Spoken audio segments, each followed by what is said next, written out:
समझ आइए आपको। आते हैं जी टॉपिक पे।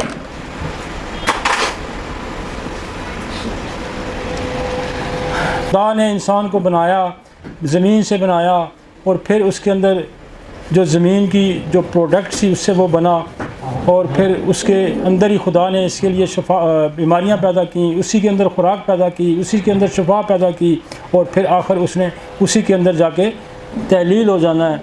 और ये कुरान पाक है और यही साइंस है, यही साइंस है। तो हमने ये किया था कि रिप्रोडक्टिव और इंसानी पैदाइश के अंदर हाइल रुकावटें कौन सी हैं।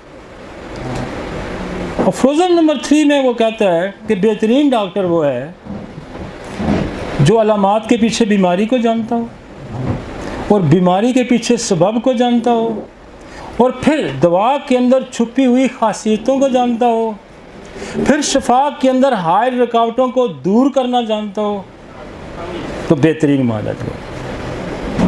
तो हम ये कहते हैं कि इंसानी पैदाश खुदा का कानून है, और इस पैदाश के नॉर्मल होने से एबनॉर्मल होने में जो जो जो वजूहात हैं, जो सबब हैं, वो कौन कौन से हैं, उनको हम देखेंगे। और फिर चूँकि खुदा ने हमारा ज़िम्मा लगाया है, आपको इसकी समझ दी है, आपको इसकी अक्ल दी है कि पहले उस सबब को जानो, फिर उसको दूर करो। ये ड्यूटी खुदा ने डॉक्टर की लगाई है ना, खुदा ने। तो हमें यह समझना है कि इस प्रोसेस के अंदर, एक नॉर्मल प्रोसेस के अंदर रुकावटें क्या हैं, उसको दूर करना है। ठीक है जी। क्योंकि हम पढ़ रहे हैं नसोड्स को, और नसोड क्या हैं? वायरस, फंगल, बैक्टीरिया, पैरासाइट से, उसी प्रोडक्ट से बनी बतौर दवा के हम जो इस्तेमाल करते हैं, दैट इज़ कॉल्ड नसोड। अब वो कहता है ये सेक्सुअल ट्रांसमिटेड इन्फेक्शन बहुत ज़्यादा है इस रिप्रोडक्टिव सिस्टम, क्योंकि ये सारा कॉन्टैक्ट जो है, ये सारा कॉन्टैक्ट जो है, इसके ट्रांसमिट होने का, ये दाखिल होने का, वो ये कहता है कि इसका बड़ा सोर्स जो है इन इन्फेक्शन का, वो क्या है? सेक्सुअल ट्रांसमिटेड डिजीज़ है। कि आप जब मेल एंड फीमेल कांटेक्ट करते हैं, उसके दौरान एक पार्टनर को है तो वो दूसरे पार्टनर को ट्रांसफ़र कर देगा। तो पहला तो हमें इसका सोर्स पता होना चाहिए कि ये फैलता कैसे। जैसे जी कारा कैसे फैलता है जी, गंदा पानी होगा, खुराक आप गलत खा जाएंगे, ठीक है ना जी, तो ऐसा इस तरह फैलता है ना। ये पहला सोर्स, मतलब आपको एक एग्जांपल मैं दे रहा हूँ। तो पहला सोर्स, तो इसका सोर्स क्या पहले, कि कुछ ऐसे इन्फेक्शन हैं जो सिर्फ सेक्सुअली ट्रांसमिटेड। वो कौन से हैं? बैक्टीरिया का ग्रुप है। बैक्टीरिया है हमारे पास वायरल हैं, हमारे पास पैरासाइट्स हैं, और हमारे पास फंगल्स हैं। ये चार बड़े ग्रुप हैं जो इन्फेक्शन कॉज करते हैं। जनरली भी ये चार बड़े ग्रुप हैं। तो सेक्सुअल ट्रांसमिट भी ये चार बड़े ग्रुप में से कोई ना कोई होगा। तो वो कहता है कि बैक्टीरिया पहले ले लेते हैं कि बैक्टीरिया कौन कौन से हैं जो सेक्सुअल ट्रांसमिटेड होंगे, और वो आपकी ये जो आपका पैदाश है इंसान की, उसके अंदर में क्या खलल डालेंगे, क्या वो पैदा कर देगा, अगर पैदा कर देगा तो क्या वो नॉर्मल पैदा करेगा या नॉर्मल पैदा करेगा। तो पहला बैक्टीरिया कौन सा? ये है गोनोरिया। पहली डिजीज़ कौन सी है? गोनोरिया इज़ डिजीज़, जिसकी कॉम्प्लिकेशन को डॉक्टर हनीमन ने साइकोसिस का नाम दिया। जिसकी कॉम्प्लिकेशन को डॉक्टर हनीमन ने साइकोसिस का नाम दिया, और ये क्या है? नाइजेरिया। बैक्टीरिया का नाम क्या है? नाइजेरिया, और डिजीज़ का क्या नाम है? गोनोरिया। जब भी आपको कोई ये आके कहता है कि जी मुझे गोनोरिया है, तो फ़ौरन आपको शक पड़ना चाहिए कि इसकी जो पैदाश, इसकी जो जेनेटिक सिस्टम के मसाइल हैं, पहले मुझे इसको एड्रेस करना है। तो इसका हम टेस्ट कराएंगे, और टेस्ट क्या होगा? ये ब्लड से भी हो सकता है, ये आपके यूरिन से भी हो सकता है, और उस स्वैब से भी हो सकता है, उस पस से भी हो सकता है। तो जब हम इसका कल्चर करवाएंगे तो उसमें आ जाएगा कि ये नाइजीरिया गनोरिया है, और नाइजीरिया गनोरिया इंसानों की नस्ल को बर्बाद कर देता है। दुनिया में इनफर्टिलिटी, बच्चे ना पैदा होना, पैदा होकर माजूर पैदा होना, उसके में एक काज, ये बहुत बड़ा काज है। और इसके बाद क्या आता है? सिफिलिस। सिफिलिस क्या है? टोपिनोमियम पैलिडियम, ये भी एक बैक्टीरिया है, इसकी डिजीज़ सिफिलिस है। और सिफिलिस क्या करता है कि ये भी इनफर्टिलिटी भी पैदा करता है और ये माजूर बच्चे भी पैदा करता है। तो जिस बंदे ने, और ये मैं कह दूँ कि इन दो का ही बहुत बड़ा रोल है जी। मुझे जब समझ नहीं थी और बैक्टीरिया की, मैं वाइल्ड प्रैक्टिस की आपको बात करूं, तो हम सिफिलिनियम उस वक्त से इस्तेमाल कर रहे हैं इनफर्टिलिटी में, यकीन माने 30 साल पहले।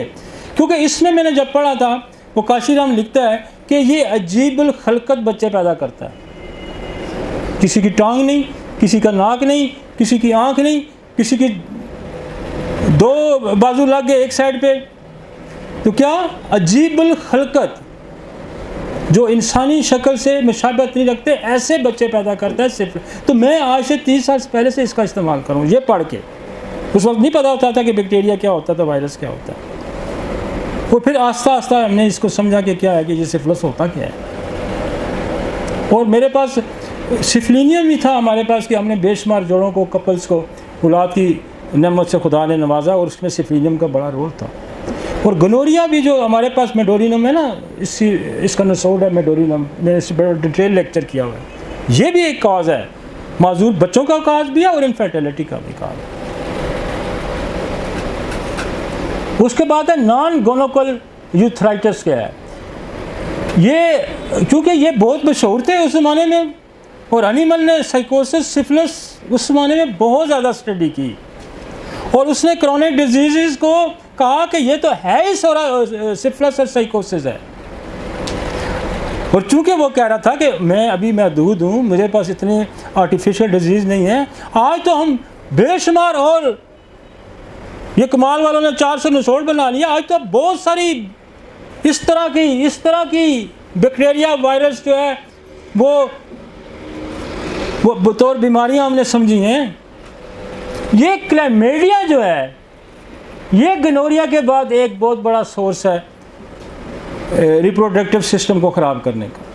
और मैं आपको बताऊं कि मैंने ऐसे केस भी देखे हैं जिनके अंदर 20-20 साल से क्लैमिडिया पॉजिटिव है, सिफिलिस 30-30 साल से पॉजिटिव है, गनोरिया 30-30 साल से पॉजिटिव है। आप क्या इलाज कर सकते हैं जब आपके पास इसका नसोड़ नहीं है? आप नहीं कर सकते। और हनीमन का एफ्रोजम है जो 79 और 80 एफ्रोजम जो है, उसमें वो वाज़ह कहता है कि जितनी मर्जी ताकतवर कुव्वत हो आपके पास, मदाफ़त हो, अगर आपको साइकोसिस हो गया ना, आपको बगैर दवाई के आप ठीक नहीं हो सकते। आप बगैर दवाई के, जब तक आपको साइकोटेड और सिफिलिस का पता ही नहीं है, उसके सोर्स नहीं पता, आप क्या रिप्रोडक्टिव सिस्टम का इलाज कर सकते हैं? भाई कुछ नहीं कर सकते। और आज जो आपको कैंसर नज़र आ रहा है, आपको जो माजूर बच्चे नज़र आ रहे हैं, आपको जो जहनी जिस्मानी बीमारियां नज़र आ रही हैं, जो सप्रेशन हुई है, उसमें इन दो बड़े इनका बड़ा रोल है। और मैं पहली दफ़ा कोई आज से 15 साल पहले एक साहब आए मेरे पास, वो कह रहे हैं यार मैं तो दुनिया जान की एंटीबायोटिक खा रहा हूँ और ये मेरा क्लैमिडिया जो है ना ये नेगेटिव नहीं हो रहा, और इतनी अजियत में हूँ कि मेरा पेल्विक एरिया जो है, मेरा प्रोस्टेट हो गया, मेरा सारा यूरिथ्रा, सारा मैं अनकम्फर्ट हूँ पिछले कई सालों से। तो मैंने भी उसको हमारी जो मेडिसिन थी, फिर मैंने स्पेशली ये क्लैमिडिया वहाँ से यूके से मंगवाया, नसोड़ इसका, और उसको दिया और ठीक है बंदा। देखो ना, हमने हर उस पर काम किया हुआ। इसी तरह देखें ना, एक और आगे आ गया जी, लिम्फो ग्रेलोमा वेरिनम, ये भी एक डिजीज़ है, और ये भी जो क्लैमिडिया की एक दूसरी टाइप है, ट्रोकोमिनाटिस, ये बेसिकली इससे ये बनती है। और ये देखें, ये ऊपर टॉप के ये 4-5 बैक्टीरिया हैं। मैं ये समझता हूँ कि ये 4 बैक्टीरिया के नसोड़ भी आप बैठ के लेके बैठ जाए ना, तो आप बेशुमार अमराज को ठीक करने की सलाहियत रखते हैं, बेशुमार अमराज को ठीक करने की सलाहियत है। मैं वो सारे निचोड़ जो है एक एक करके आपको सिर्फ उनके नाम बताता जाऊंगा। मैं इनकी पैथोफिजियोलॉजी बहुत लंबी है, एक एक जो है ना 3-4 घंटे का लेक्चर है एक एक का, लेकिन हम आपको उस रास्ते पे डालना चाह रहे हैं जो रास्ते से आप डिट्रैक हुए हैं। और मैं आपको ये बताऊं कि आपकी अगर इन पे ग्रिप हो जाती है ना, तो आप, बाद लोग कहते हैं हमने तो पहली डोज ली तो हमें बहुत फ़र्क पड़ गया। फर्स्ट डोज से लोग ठीक हो जाते हैं। और ये मेरे क्लिनिकल राज थे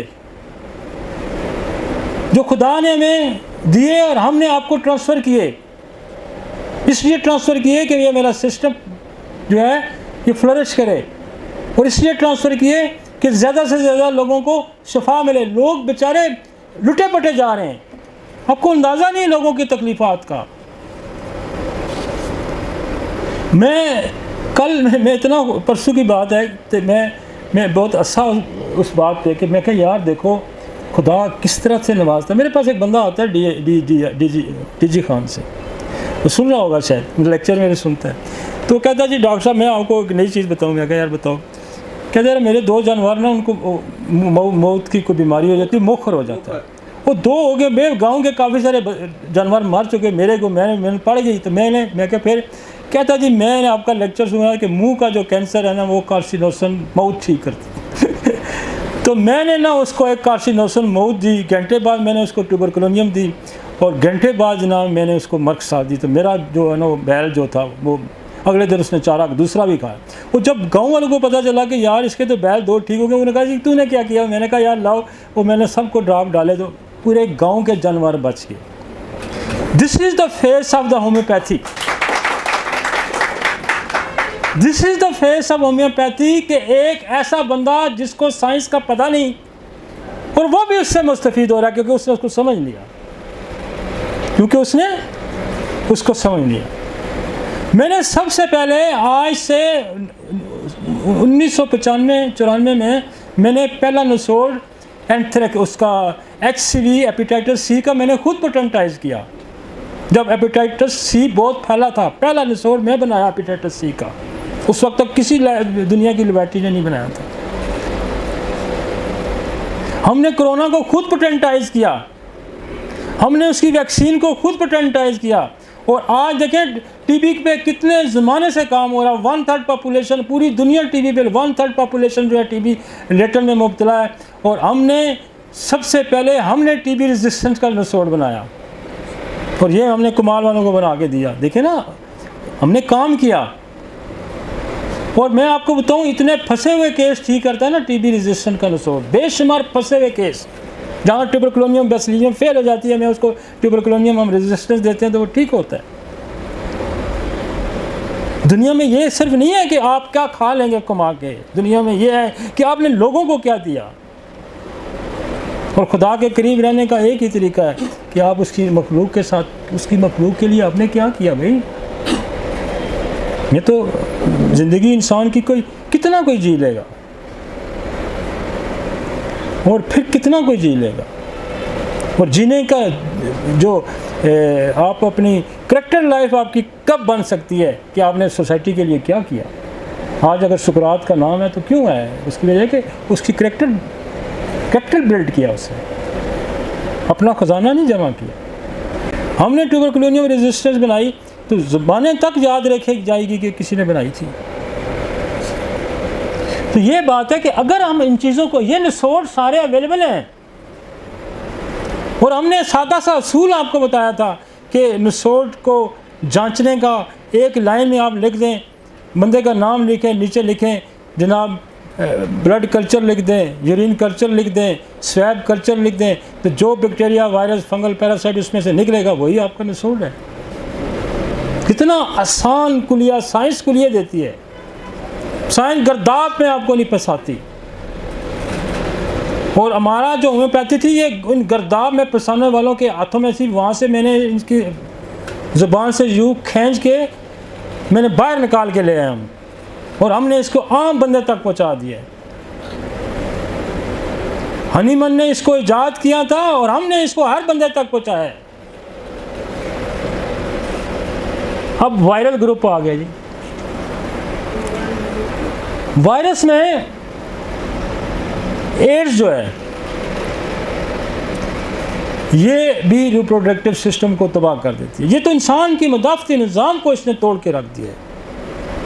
और ये भी मैं बता दूं कि एड्स का बैक्टीरिया जो वायरस है ये डेवलप कैसे होता है कि जब आपके पास इतने जो वायरस और बैक्टीरिया जिस्म पे जब हमला कर करके इंसान की इम्यूनिटी को तबाह कर देते हैं और इम्यूनिटी कंप्रोमाइज़ हो जाती है तो एड्स का वायरस दाखिल हो जाता है। यही बात है ना।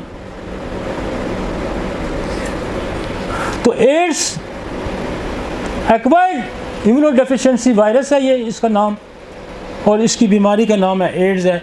ये रिप्रोडक्टिव सिस्टम को बर्बाद करेगा, ये माजूर बच्चे पैदा करेगा, ये इनफर्टिलिटी पैदा करेगा। एक और है हर्पिस जेनिटल्स। एक हमने आपको पढ़ाया था टॉर्च। तो बाद दफ़ा मैं एक तो लोग बात समझते नहीं, सुनते नहीं, उधर मुझे रिजवान करने का बंदा कहता है टॉर्च दवाई दे दे। तो बंदा समझता नहीं कि टॉर्च बेसिकली एक मजमू है बैक्टीरिया वायरस और उसका, इसके अंदर जो है वो बहुत सारी चीज़ें हैं जिसमें टी से वो बनता है टॉक्सोप्लाज्मा, आर से रूबेला है, ओ से अदर है, और ये जो हर्पीज एच से हर्पीज है, और साइटोमेगाली वायरस है। बेसिकली ये मजमू है टॉर्च इन सब का। तो ये इसको अपने अलग-अलग समझना है। तो ये जो हर्पीज है ये बेसिकली टॉर्च का हिस्सा है, और पूरा जो टॉर्च ग्रुप है वो इनफर्टिलिटी भी करता है और वो माजूर बच्चे भी पैदा करता है, और इनफर्टिलिटी भी करता है और माजूर बच्चे भी पैदा करता है। और आपने सिंपल लिखना है टॉर्च।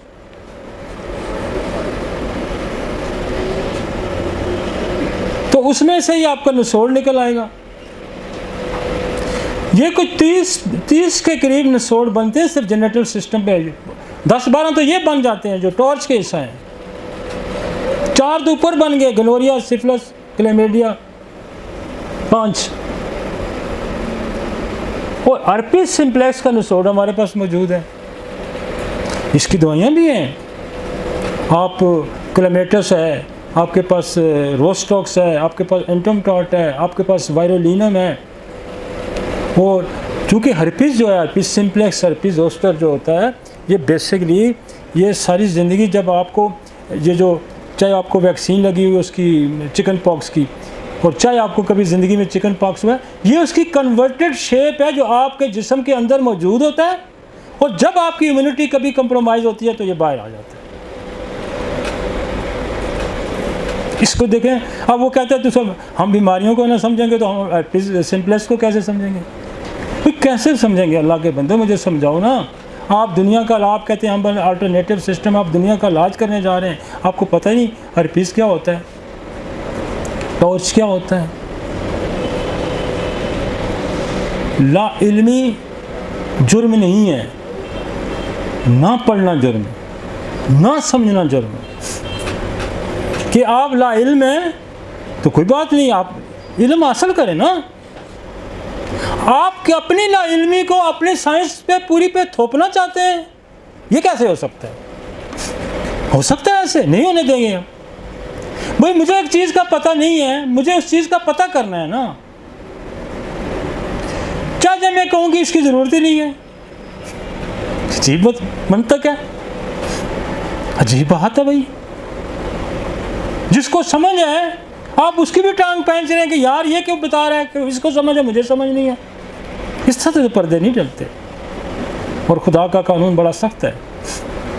इंसानों की सेहत से आप खेल नहीं सकते, इसकी सेहत से आप नहीं खेल सकते। ईमानदारी दयानतदारी से आपको काम करना है। जिस बात की नहीं समझ, ये गुनाह नहीं है, उसको समझे ना, ये बड़ा गुनाह है। उस पर पर्दा डालना बड़ा गुनाह है, और लोगों को गुमराह करना बड़ा गुनाह है। ये माफ़ी की कोई गुंजाइश नहीं। आपके पास इल्म नहीं है, कोई बात नहीं भाई, सीखता है ना बंदा, ये कोई जुर्म तो नहीं ना, तुम्हें नहीं पता, कोई जुर्म नहीं। लेकिन उस जुर्म को, उस बात को समझने के लिए तू ये कहे कि तू भी ना समझ, बाकी भी ना समझ, क्या मंतक लागत है क्या? और ये जो जानवर है ना, ये हमारे होम्योपैथी में पाए जाते हैं, किसी और साइंस में नहीं पाए जाते। और हमने इनको जो चूँकि खराबी पैदा कर रहे हैं, और ख़राबी वाला एलिमेंट उसको हमने टारगेट ज़रूर करना है।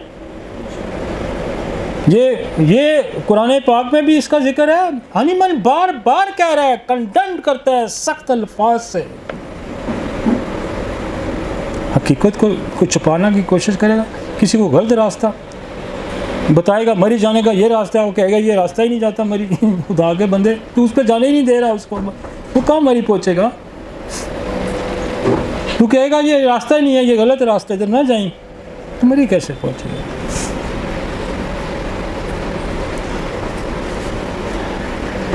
कॉन्डिलोमाटा एक्यूमिनेटा ये एक डिजीज़ है, सर्विक्स पे ये पाई जाती है, और इसका सोर्स ह्यूमन पेप्लोमा वायरस है। दुनिया में सर्विक्स के कैंसर बनाने का सबसे बड़ा सोर्स ये है।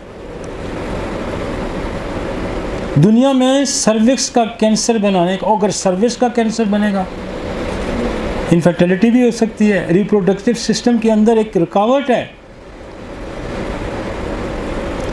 और दुनिया में ह्यूमन पेप्लोमा वायरस की अब वैक्सीन की जा रही है। आपको मैं तो पता ही नहीं है हमारे यहाँ कितने लोग सर्विक्स के कैंसर से औरतें मर जाती हैं जिनके डायग्नोसिस ही नहीं बनते कि इनको ह्यूमन पेप्लोमा वायरस है। हमने इंट्रोड्यूस करवाया, इसको बनाया है, लेकिन नहीं था इंट्रोड्यूस। और अमेरिका में, यूरोप में इसकी शादी से पहले वैक्सीन की जाती है। और हमने बेशुमार जेनेटल या ये जो हमारे पास वजाइनल सर्विक्स के मसाइल आते हैं, ये बार्थोलिन एक सिस्ट आती है जो वजाइना पे डेवलप होती है, बार्थोलिन सिस्ट, ये बहुत अच्छा ठीक करता है। ये और एसिड नाइट्रिक बहुत अच्छा ठीक। आज तक कोई केस ऐसा नहीं जो मेरा ठीक ना हुआ बार्थोलिन सिस्ट का। हम उसको पेप्लोमा वायरस देते हैं, साथ हम उसको एसिड नाइट्रिक देते हैं, उड़ा के रख देती है, अगले विजिट पे उड़ा के रख देती है, क्योंकि हमें पेप्लोमा वायरस का इल्म था, हमने इसको इस्तेमाल किया। इतना करामत।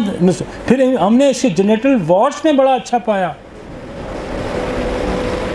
जो जेनेटल वार्ड्स हैं, और जनरल वार्ड्स में भी हम जो है, मैं तो अब इसको साइकोटिक वार्ड्स में भी हम इसका इस्तेमाल करते हैं, और वायरस वार्ड्स तो पैदा ही ये करता है। तो कितने क्लिनिक हैं जिन्होंने पेप्लोमा वायरस रखा हुआ है?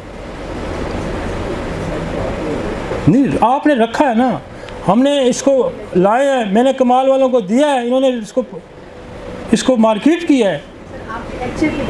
जी बात ये ना, लेकिन हमने इसको समझा ना। मैं कहता हूँ एक एपिसोड, जिस दिन मुझे पेप्लोमा वायरस का पता चला था ना, मैं रात सारी खुशी से सोया नहीं था। एक एपिसोड 300-400 एपिसोड यार, इंसान की रूह खुश हो जाती है जब एक चीज़ का आपको। जब हमने माजूर बच्चों पे काम शुरू किया तो बहुत सारे लोग कहते थे कज़न मैरिज होता है, फलां होता है, हमने इस पर काम किया। तो जब हमने उसको समझा, मेरे एक दोस्त थे आजकल, हमने उससे बात को समझा, बहुत पुरानी बात है, 25-30 साल पुरानी बात। जब मैंने उसको समझा कि आधे क्रोमोसोम मेल के होते हैं, आधे क्रोमोसोम फीमेल के होते हैं, तो फिर 46, जब आप फर्टिलाइजेशन का अमल और होता है ना, वैसे एक सेल के अंदर 46 क्रोमोसोम होते हैं। लेकिन जब कंसीव कर रही होती है फीमेल, जब प्रेगनेंसी अकर होती है, जब कंसेप्शन होती है, आधे मेल के आते हैं 23 और आधे फीमेल के आते हैं, और फिर जब कंसेप्शन होती है तो वो सेल 46 बनाता है। मैं उस दिन इतना खुश हुआ कि यार आधी बीमारियां माँ की हैं, आधी बीमारियां जो हैं बाप की हैं। वो एक कंगी सी आपस में आके जुड़ती है। क्या मतलब, देखे ना, ये इल्म जब आपको मिलता है तो आप खुश होते हैं। और फिर हमने इस तरफ की हिस्ट्री ली, फिर हमने इस तरफ की हिस्ट्री ली, फिर हमने इतना बड़ा काम किया। 17,000 बच्चा कहना कोई थोड़ी सी बात नहीं होती। तो समझे ना पहले, इसीलिए जब पेप्लोमा वायरस को हमने समझा तो हमने बेशुमार लोगों को इससे फ़ायदा हुआ, और आज और ज़्यादा होगा। वो एक क्लिनिक पे यूज़ होती थी, अब हज़ारों पे यूज़ होगी। एक क्लिनिक पे यूज़ होती थी, अब हज़ारों पे यूज़ होगी। फ़ायदा किसका हुआ? फ़ायदा इंसानियत का हुआ। फ़ायदा किसको पहुँचा? इंसानियत को पहुँचा। और उसका रिवॉर्ड किसको पहुँचा? होम्योपैथी को पहुँचा।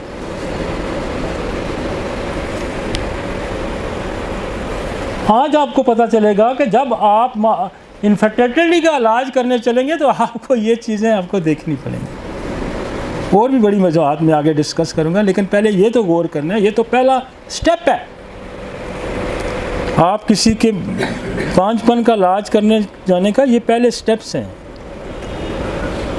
अभी और भी है, सितारों से आगे जहाँ और भी हैं। आप जितना आप पढ़ेंगे, जितना आप समझेंगे, आपको और चीज़ें मिलेंगी। अब पैरासाइटिक, ये जो ट्राइकोमोनाइसिस है, ये भी बहुत ख़राबी का एक सबब है। और इस पर मैंने पूरा एक लेक्चर तैयार किया हुआ है, लेकिन चूँकि हम उसको सारे को यहाँ डिलीवर नहीं कर सकते। ये क्या क्या ख़राबियाँ पैदा करता है। हम सीधी सी बात समझें कि ये जेनेटिक सिस्टम के अंदर अगर मौजूद है तो ये माजूर बच्चे भी पैदा कर सकता है और ये इनफर्टिलिटी भी पैदा कर सकता है। आई समझ? इतना भी हमें समझ आ जाए तो हमारा काम, वरना तो वायरोलॉजी, बैक्टीरियोलॉजी पीएचडी लोगों ने किया है। मेरे घर पे मेरे दोस्त हैं, कोई वायरोलॉजी पीएचडी की है, किसी ने बैक्टीरिया में पीएचडी की है। सब्जेक्ट इतने बड़े बड़े हैं, लेकिन क्लिनिकल पॉइंट में इतना तो हम समझें कि ये खराबी क्या कर सकते हैं। आप सारे वायरस को इस अंदाज में समझें कि हमारे जिस्म में इसने फ़लाँ जगह क्या प्रॉब्लम पैदा करता है। इस हद तक तो समझना हमारा फ़र्ज़ बनता है, हमारी ड्यूटी बनती है। स्केबीज़, सार्कोपिटेस स्केबीज़, ये स्केबीज़ भी है, ये जेनिटल एरियाज़ में अगर होती है तो ये भी एबनॉर्मलिटी का सबब है। और ये सारे पैरासाइट्स हैं। आपकी प्यूबिक लाइस, जो जुएँ होती हैं प्यूबिक्स की, इसको कहते हैं थायरस प्यूबिस, ये जो है ये भी एक सबब है। और ये जो है हमारे पास इसकी जो है, इसका नसोड लाइसिस का है, मुझे नाम याद नहीं कर आ रहा, लेकिन इसके लिए हमारे पास जो पैरासाइट्स हैं, पैरासाइट्स जो हैं उसके लिए हमारे पास एक दवाई है एप्थाइलम, हमारे पास है स्टेफिसेगेरिया। और ये बहुत अच्छे हर किस्म के पैरासाइट्स को उड़ा के रखते हैं। आप एप्थाइलम को पढ़ें तो उसमें लिखा हुआ है ये एंटी पैरासाइटिक है और हम कसरत से उसका इस्तेमाल करते हैं, इवन सर की जुओं में भी इस्तेमाल। और फिर स्टेफिसेगेरिया भी एंटी पैरासाइटिक है। स्टेफिसेगेरिया में मैं बड़ा आपको समझाया था कि ये स्टेफिसेगेरिया का जो मरीज़ होता है ना, इस पर पैरासाइट आते हैं। ये इंसान भी बतौर पैरासाइट उनके नीचे दब जाता है, सप्रेशन है इसके पर। इसका जैसे सख्त कोई सांस है और उसकी बहू जो है, उसके लिए भी सांस भी उसके लिए पैरासाइट होती है। क्यों? उसको हिलने नहीं देती। पैरासाइट जो है कि वो आप एक ऐसी चीज़ जो आपके जिस्म पे आपके सर्वाइव करती है और आपको खाता है, दिस इज़ अ पैरासाइट। जुएं किसको खाती है ना? आपको खाती है, जिसको होती है। तो पैरासाइट बहुत सारे इमोशनली भी लोग आप पे पैरासाइट्स होते हैं। मतलब एक दफ्तर का जो डायरेक्टर है वो सख्त है और नीचे जो उसका मुलाजिम है वो उसके लिए भी पैरासाइट है। हर इंसान अगर दूसरे इंसान के नीचे दबता है तो वो भी उसके लिए पैरासाइट होता है। इसलिए स्टेफिसेगेरिया इमोशनली जब हम स्टेफिसेगेरिया को देते हैं तो वो यूँ खुल के बाहर आ जाता है। मुझे अक्सर लोगों ने कहा कि जी हमने दांत पे खोल चढ़ाया हुआ था आर्टिफिशियल दांत चढ़ाया लगा, जो ही हमने स्टेफिसेगेरिया किया तो उठा के उसने बाहर फेंक दिया। हर किस्म के पैरासाइट्स को, हर किस्म की फॉरेन बॉडी जो आपके जिस्म पे है, आपके पेट के कीड़े सारे पैरासाइट्स हैं। बहुत कॉमन इस एरिया में जो फंगल है कैनाडिडा है और इसकी नसोड आपके पास है ईस्ट कैनाडिडा। आपके अक्सर कल्चर होके आए होते हैं और लिखा होता है कि कैनाडिडा। अक्सर औरतों को 20-20 साल से कैनाडिडा नहीं जाता, 30-30 साल हो गया कैनाडिडा नहीं जाता, ईस्ट नहीं जाती। और आपके पास निचोड़ है, उड़ा के रख देता है उसको। तो कि ये आप इस इल्म से अगर ना बल्द हैं, आप इस इल्म से ना दूर हैं, आप इंसानों को ठीक कैसे कर सकते हैं? आप 70-80% इंसानों को नहीं ठीक कर सकते जब तक आपको इसका इल्म नहीं है। 70-80% बंदों को आप ठीक नहीं कर सकते।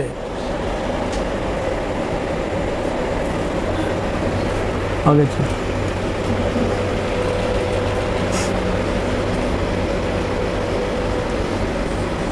Pelvic tuberculosis, a form of extrapulmonary TB that affects the female reproductive organ, leading to scarring and damage.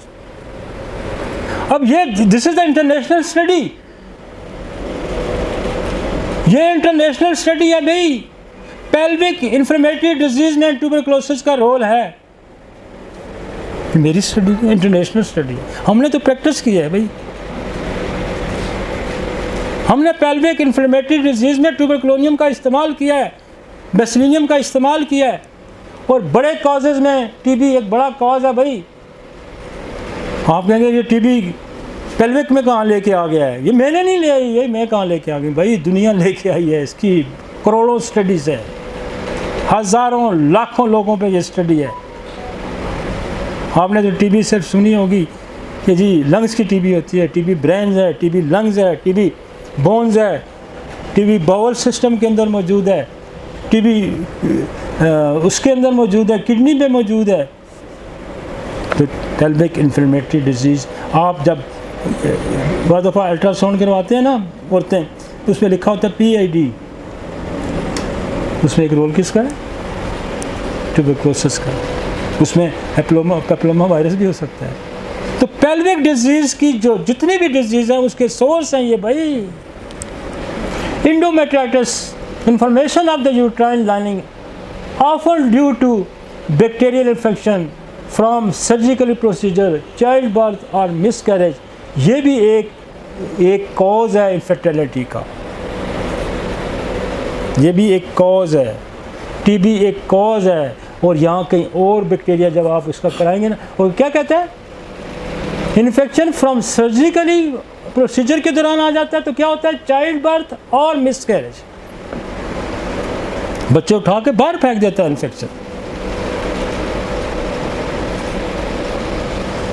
The 4 bacterial vaginosis although not an STI, ये STD नहीं है, ये डिस्टर्ब द वजाइनल, ये भी एक बैक्टीरिया है वेजिनोसिस।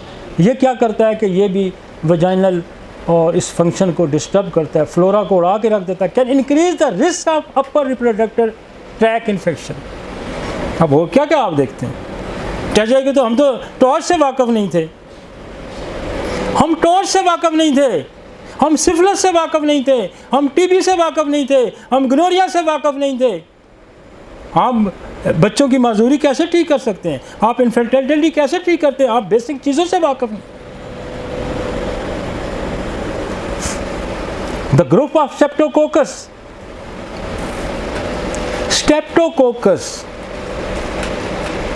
और इतना खूबसूरत ये नसोड़ स्टेप्टोकोकस ए है, बी है, बहुत मज़े का जी। हमने एक मिनट के अंदर हमने बच्चों के गलों को यूँ इन्फेक्शन को बुखार उतारे हैं स्टेप्टोकोकस से।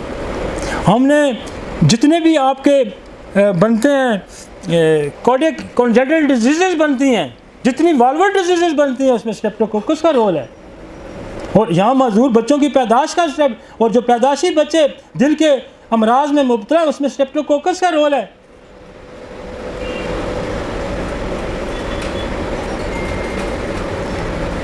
Start from the throat, kiss the joint and sit in the heart. This is the streptococcus. और ये स्टेप्टोकोकस आपका वजाइनल फ्लोरा में पड़ा है, बच्चों की तहस नहस नहीं मार देगा, माजूर नहीं कर देगा उनको हार्ट की डिजीजेज नहीं बनाएगा। We must know the knowledge of what is the streptococcus and what is the function of the pathophysiology of the streptococcus. सैकड़ों बच्चे की, हज़ारों की डेथ होती है स्टेप्टोकोकस से। आपके पास इसका निचोड़ मौजूद है। आपके पास इसका निचोड़ मौजूद है। क्रॉनिक यीस्ट इन्फेक्शन कैंडिडियासिस, ये यीस्ट इन्फेक्शन जो है, persistent infection can cause inflammation of the damage and the vaginal and cervical tissue। कितने क्लिनिक्स पे यीस्ट मौजूद है, कितने क्लिनिक पे कैंडिडा मौजूद है भाई मेरे। आप कैसे पीआईडी को ठीक कर सकते हैं? आपको पहले ये कितने कॉजेज मैंने लिखे हैं, 10 मेजर कॉजेज हमने लिखे जी।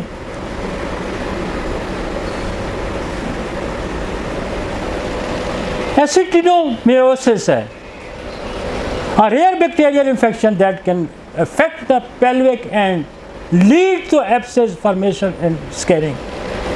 ये गो के कम मिलता है और ये भी यही काम करता है। Mycoplasma hominis and ureaplasma urealyticum, these bacteria though the part of the normal genital, ये जो बैक्टीरिया दोनों हैं ये नॉर्मल फ्लोरा का part but can sometimes cause infection that impact infertility।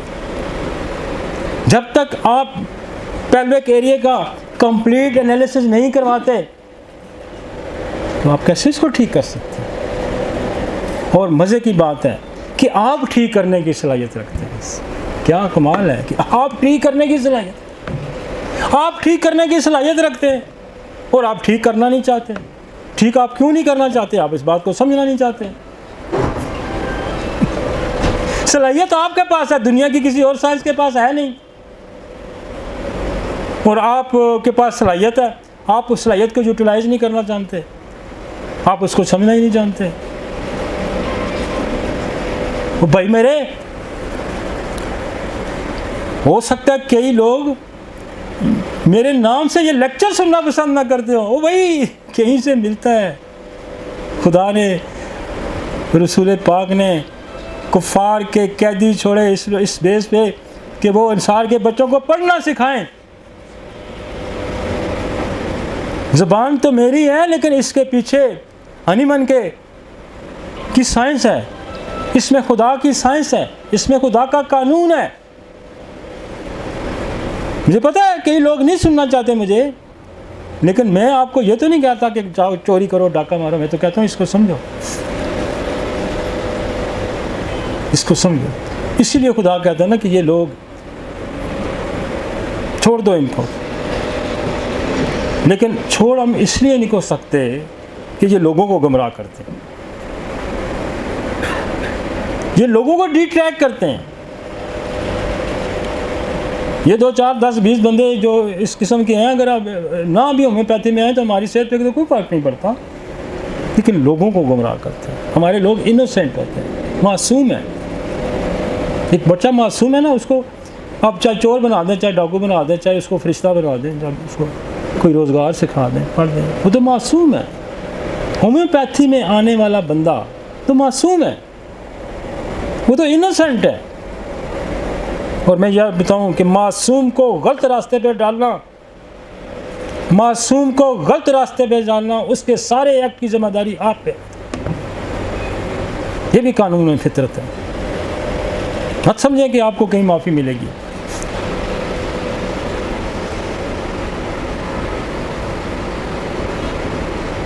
Appendicitis with the complication, appendicitis की complication, appendicitis का भी निचोड़ आ गया है जी, मेरे टेबल पे पड़ा है। अपेंडिसाइटिस की अपेंडिसाइटिस को इसकी कॉम्प्लिकेशन क्या वो कहता है, if an infected appendix rupture it can cause pelvic inflections and scaring the affects the fallopian tubes. ये क्या कर सकता है? फ्लोपियन ट्यूब को ब्लॉक कर सकता है। कभी आपने ये नहीं सुना होगा, लेकिन ये this is the international study भाई, ये this is the international study. हज़ारों लोगों पे प्रूव्ड है ये बात कि जिसको अपेंडिक्स होता है उसको ये भी हो सकता है। और क्रॉनिक अपेंडिक्स की जो दवाई है वो आपकी सुराइनम है, वो आपकी आयरस्टेनिक्स है, वो आपकी ब्रायोनिया है। वो क्रॉनिक अपेंडिसाइटिस की दवाई जो है आज से 20-25 साल पहले हमने इस्तेमाल की थी, वो है प्लमम आयोडाइड। कभी आपने इस्तेमाल ही नहीं की होगी। और रीअक्रेंसेंस ऑफ द अपेंडिक्स, वो सुराइनम है। आप सुराइनम दे के आप आयरस्टेनिक दें, आप सुराइनम दे के प्लमम आयोडाइड दें, आप अपेंडिसाइटिस का नसोड़ दे के आप दें आपका केस के लिए, ये आपका फ्लूपेंट, उसका कहा था गलत, आपको फ्लूपेंट ट्यूब खोल के देता है। और स्कार को दूर करने के लिए आपके पास पल्सटीला है, स्कार को दूर करने के लिए आपके पास थायोसिनम है, स्कार को दूर करने के लिए आपके पास प्लमोमेंट है, स्कार को दूर करने के लिए आपके पास क्लेमेटस है, स्कार को दूर करने के लिए आपके पास एसिड नाइट्रिक है, स्कार को दूर करने के लिए आपके पास थूजा है, स्कार को दूर करने के लिए आपके पास नाइट्रम म्योर है। बेशुमार दवाइयाँ हैं भाई, लेकिन आपको इस नसोड़ का भी इल्म होना चाहिए। Peritonitis, inflammation of the peritoneal cavity due to infection can directly affect reproductive organ. Peritonitis जो इन्फ्लेमेशन, झिल्ली की इन्फ्लेमेशन हो जाती है, जिसमें हमारी एक दवाई है पेरिटोनाइटिस, कैंसर में भी बड़ा अच्छा काम करती है, वो that is the acetic acid. Acetic acid ये पेरिटोनाइटिस कैंसर में बड़ी, और पेरिटोनाइटिस कहीं भी हो जाता है तो एसिटिक रिएक्शन, आप उसको जाके आपको पढ़ें, आप किसी 2 लाइनें पढ़ेंगे तो आपको मज़ा आ जाएगा। लंबी हमारा एक्सपीरियंस आ रहा होता है, कहीं से मुझे किधर से निकला, जो मैं उस पर जाता हूँ अंदर से चीज़ें निकलती आती हैं, क्योंकि this is the daily practice. और आप दुनिया के सामने वो चीज़ें लेके जाएं जो आपकी प्रैक्टिस है, जो आपका तजर्बा है। जो मेरा तजर्बा नहीं है, जो किसी का तजर्बा है, मुझे उसके तजर्बे को कोट करना है। कुरान पाक में भी फलां नबी ये हुआ, वो भाई इसमें कोई नदामत की बात नहीं होती, और ये असूल इल्म है। मैं आपको सच्ची बात बताऊँ, आप किसी को कोट करते हैं ना अथॉरिटी को, तो आपकी बात को अहमियत मिलती है। कुरान पाक में कहा जाता है रसूल पाक को कह दे ये रब ने तुम्हें कहा है, और अपने ज़िम्मे नहीं लिया। उन्होंने वहाँ जब बाग में गए थे ना, खजूरों के बाग में, तो उन्होंने कहा था ये क्या कर रहे हैं? उन्होंने कहा जी पैमनकारी कर रहे हैं। उन्होंने कहा क्यों कर रहे हो? उन्होंने कहा फल अच्छा लगता है। उन्होंने कहा मैं नहीं समझता। जब साल बाद उनको पता चला कि फल नहीं अच्छा लगा, तो उस वक्त उन्होंने कहा कि ये मैंने कहा था, ये मेरा गुमान था, लेकिन जब मैं कुरान पाक में ये बात करता हूँ, जब मैं अल्लाह का वाला के दे के बात करता हूँ, तो वो बात 100% दुरुस्त होती है। इंसान का गुमान कुछ भी हो, इंसान चाहे वो नबी है, वली है, साइंटिस्ट है, कहीं ना कहीं खुदा के सामने ही मजबूर है। खुदा के सामने एक ही फार्मूला, जितनी साइंस मुझे आती है, जितनी साइंस आपको आती है, उसके साथ खुदा की रज़ा शामिल नहीं है, वो सारी बेसूर। ज़रा सा इधर हो, ज़रा सा इधर हो, बहुत मामूली डिफरेंट होता है। ज़रा से इधर हो तो डी ट्रैक हो गया, ज़रा से इधर हो गया। दरिया के किनारे जब चल रहा होता है बंदा, ज़रा सा पाँव सिपला तो गया और लहरों में चला गया। आप रोज़ सड़क पे चलते हैं, आपने ज़रा यूँ जुम्बश मारी यहाँ की तो गई गाड़ी, आपको रगड़ गई, मोहलत ही नहीं देता। कितने अक्लमंद होंगे आप। तो ट्रैफिक से बचना मुश्किल है, ये तो खुदा ही हमें बचाता है ना, हमें अक्ल देता है, मगर हम पागल कई सड़कों में मरते नहीं हैं। Next, torch infection are not the single infection, but it can occur that the refer to the group of infections that can affect the development of fetus during pregnancy. The acronym stand for toxoplasma, इसका मैं जिक्र कर गया हूँ। Others क्या infection हैं सच है syphilis है, वेरिसीला है, जोस्टर है, पीवीएस है, B19 है, रूबेला है, साइटोमेगाली है, हर्पिस सिम्प्लेक्स है। Some of these infections be transmitted through the sexual contact, such as syphilis and herpes simplex. However, other like toxoplasma and rubella are typically contacted through the other means, such as contact with the infected animal or respiratory development. वो ये कहता है कि इसमें से कुछ infection ऐसे जो डायरेक्ट सेक्सुअल कॉन्टैक्ट से भी होते हैं, लेकिन आपको कहीं एनिमल से भी मिल सकते हैं, किसी और से। लेकिन जब ये डायग्नोज हो जाते हैं तो फिर आप इसका इलाज करेंगे। तो ये एक बहुत बड़ा ग्रुप है। आगे चलते हैं। टॉर्च, ये हमने बड़ा डिटेल पढ़ा हुआ है, कॉजेज ऑफ इनफर्टिलिटी। हम फिर रिव्यू करते हैं।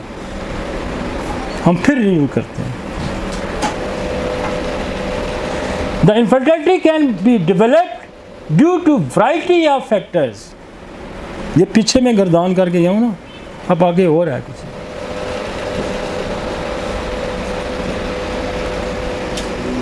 The male or female reproductive system or both the following are factors that can cause infertility।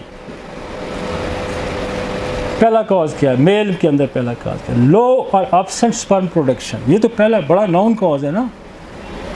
पहले हम सीमेन एनालिसिस करा लेते हैं, क्योंकि बड़ा कॉज स्पर्म कम है या स्पर्म नहीं है। हमने कंपैरेटिव स्टडी डाली है। मेरा जो सब्जेक्ट था वो ये था कि कौन कौन से इन्फेक्शन काज करते हैं, लेकिन हमने कंपैरेटिव स्टडी इसलिए डाली है कि आप उनको भी समझें, ताकि आपको डिफ्रेंशिएट करने में, ट्रीटमेंट करने में आसानी हो। अब आप कहें जी वो तो कहा गया था जी गनोरिया को चेक करना है, सिफिलिस को चेक करना है, तो वो तो मेरा काम हल नहीं हुआ। तो मैं ये कह रहा हूँ कि नहीं यार, इधर भी आके देखते हैं। लो एब्सेंट स्पर्म, इसमें अबनॉर्मल स्पर्म फंक्शंस भी हो सकता है। किसी बार दफ़ा आप जब करते हैं तो आ जाता है एस्टिनोएज़ोस्पर्मिया आ जाता है। किसी में एग नहीं सही होता, किसी में टेल नहीं होती स्पर्म की, तो वो भी जो है। फिर इसकी नॉर्मल काउंटिंग का आपको पता 60 मिलियन से ज़्यादा होने चाहिए। तो नॉर्मल काउंटिंग भी है। अगर normal counting that is the oligospermia. अगर काउंटिंग ही नहीं है तो दैट इज़ द एसोस्पर्मिया। अगर वो इन्फेक्टेड है तो that is the asthenospermia. Varicocele, varicocele क्या होता है कि टेस्टी के अंदर ये वेरिकोसील डेवलप हो जाती है, उनके अंदर पानी पड़ जाता है और वो ऑब्स्ट्रक्ट करती हैं, वो इन्फेक्ट करती हैं स्पर्म को। गो के ये टोटल इसकी वजह नहीं बन सकती इनफर्टिलिटी में, लेकिन इसकी वजह इनफर्टिलिटी हो भी सकती है। तो बाद दफ़ा एक साइड की वेरिकोसील बनी होती है, बाद दफ़ा दोनों साइड की बनी होती हैं। तो अगर दोनों तरह की बनी हुई हैं तो फिर ये इफेक्ट करती है। इसके लिए हमारे पास जो दवाइयाँ हैं, जैसे कार्सिनोसन हम यूज़ करते हैं, हम बेसिलियम टेस्टिस यहाँ यूज़ करते हैं, हम मेडोरिनो यहाँ यूज़ करते हैं, हम पल्सटीला यहाँ यूज़ करते हैं, हम लेक्सिस का यहाँ इस्तेमाल करते हैं, हम क्लामेटिस का यहाँ इस्तेमाल करते हैं, हम स्पोंजिया का इस्तेमाल करते हैं, हम ओरोमेड का इस्तेमाल करते हैं, हम रोडोड्रान का इस्तेमाल करते हैं। This is the medicine of varicocele. Hormone disorders, आपका टेस्टोस्टेरोन नहीं ठीक,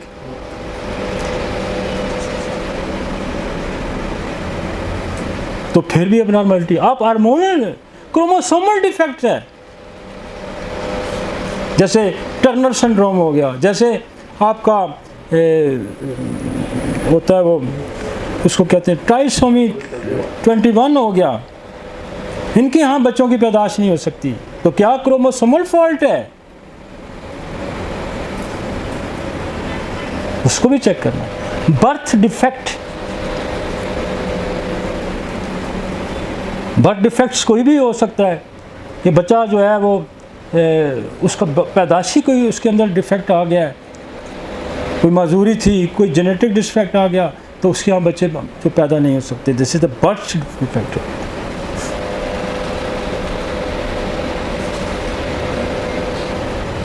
आगे आगे हो इम्यून से ना, कहाँ ऊपर चलते हैं। But immune system problem. अब इम्यून सिस्टम प्रॉब्लम कौन से हैं? ऑटोइम्यून डिजीजेस, बड़ी लंबी सीरीज करके मैं आया। ऑटोइम्यून डिजीजेस जो हैं वो कुछ ना कुछ इंसान के जिस्म के अंदर प्रॉब्लम पैदा कर सकते हैं। तो we must consider the autoimmune disease कि इसको ऑटोइम्यून डिजीज तो नहीं है। बेशुमार ऑटोइम्यून डिजीज है, कोई ना कोई ऑटोइम्यून डिजीज इसको अफेक्ट कर सकती है। फीमेल इनफर्टिलिटी कॉजेज क्या है? Common cause of infertility in the woman include the following. Ovulation, सबसे पहला क्या प्रॉब्लम होगा कि एग्स नहीं बन रहा, यही प्रॉब्लम होगा। सबसे पहली जांच हमने क्या करनी है? एग्स नहीं। सबसे पहली जांच हमने क्या करनी है कि उसके स्ट्रक्चर को देखना जनरेटर, क्या ओवरी डेवलप है, क्या यूट्रस डेवलप है, क्या फ्लूपियन ट्यूब जो है वो नॉर्मल है, क्या फ्लूपियन ट्यूब नॉर्मल है। पहले जो जजमेंट आपने करनी है उसकी पेल्विक जो है स्कैन करा के आपने करना है कि क्या इसके जेनेटल सिस्टम नॉर्मल है, इनमें कोई, अब यूट्रस ही नहीं डेवलप हुई तो कहाँ से प्रेगनेंसी कराएंगे, ओवरीज नहीं डेवलप हुई तो कहाँ से प्रेगनेंसी कराएंगे, फ्लूपियन ट्यूब भी ब्लॉक है तो कहाँ से प्रेगनेंसी कराएंगे, एस्ट्रोजन प्रोजेस्टेरोन लेवल भी ठीक नहीं है, LH ठीक नहीं है, FSH ठीक नहीं है, कहाँ से प्रेगनेंसी कराएंगे। ओवुलेशन, जब ओवरी नहीं, पूरा ट्रैक है, कहाँ से शुरू होता है, DNA से। जब बच्चे, तो फिर कसूर ना ओवरी का है, ना कसूर पिट्यूटरी का है, ना कसूर एप्थैलमस का है, और ना कसूर फिर यूट्रस का है, तो कहाँ DNA में खराबी है।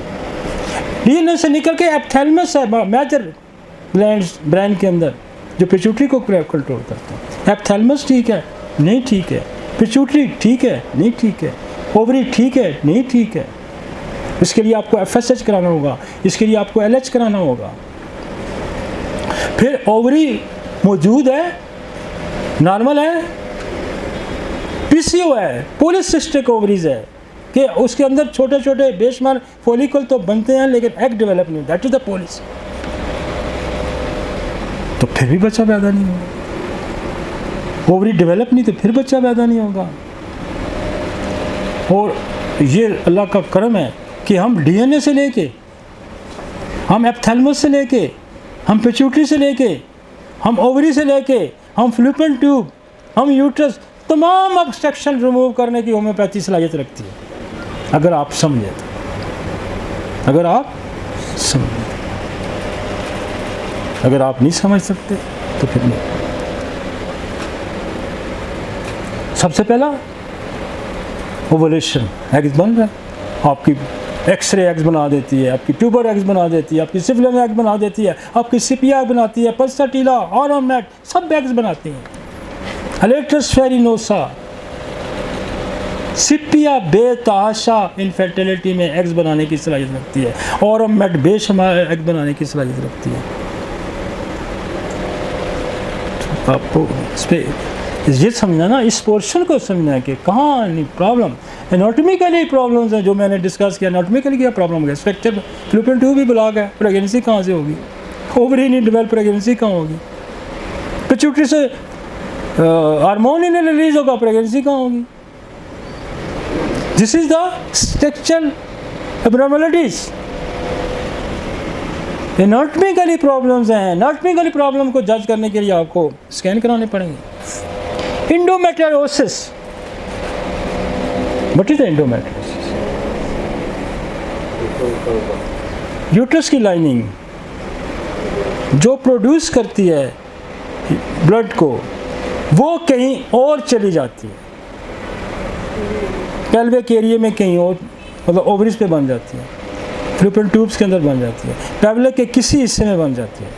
जो यूट्रस की सेल्स हैं, जो लाइनिंग है, ये वहाँ से वहाँ भी है और कहीं और भी। जब साइकिल स्टार्ट होगा तो वो वहाँ से भी ब्लीड करेगी। This is the endometriosis. समझ आ गई आपको?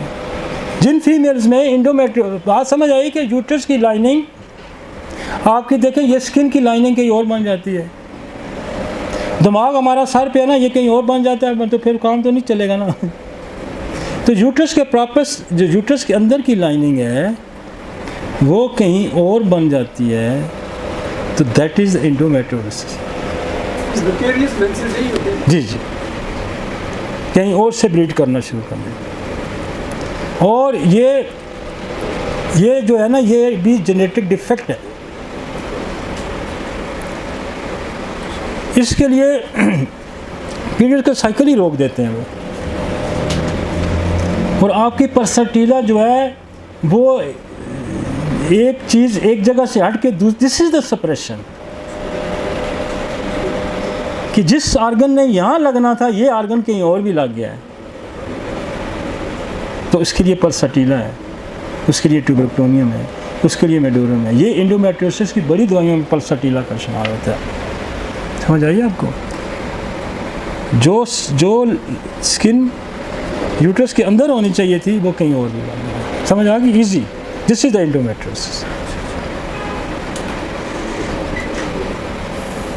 बर्थ डिफेक्ट में पहले जिक्र कर चुका हूँ, वो मेल में भी वही होंगे, इधर भी हो जाएंगे। इन्फेक्शन जिसका जिक्र हम टॉर्च में कर रहे हैं, हम गनोरिया में कर रहे हैं, सिफिलिस में कर रहे हैं, ट्यूबरक्लोनियम में कर रहे हैं। दिस इज़ द मस्ट है फीमेल इनफर्टिलिटी को। ये पैरामीटर्स हैं, इनको जज करना है आपने।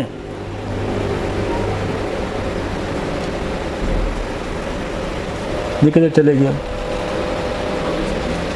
हाँ, enlargement of the veins with in the scrotum.